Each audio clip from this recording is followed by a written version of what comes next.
third, they want to undo a number of social revolutions which have occurred over the last 50 to 100 years. The development of a highly multi-ethnic America.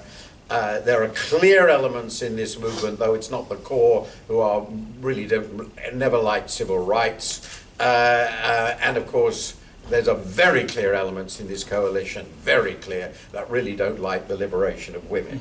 And that's another reactionary element. Now, if you start going further back, and I'll just add a couple more things they would like to undo, they really don't much like the Constitution.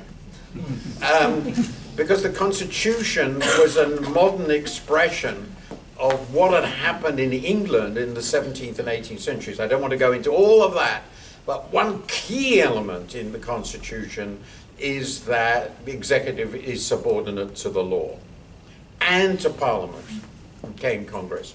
And the people who run this administration don't like either of these facts, and they wish to overturn it. In that sense, it's classic authoritarianism.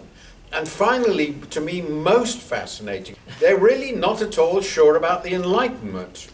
That is to say, they really don't much like science. Science is very unpleasant if it reaches conclusions that emotionally they dislike.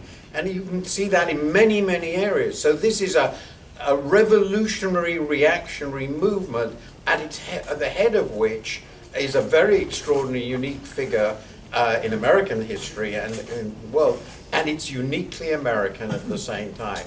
Where this ends up, I have no idea, and I don't think anybody else knows, but I think this describes the scale of what's going on here. And I do think that maybe since China broadly has gone through a number of revolutionary episodes in the last 120 years, you probably can recognize some of this.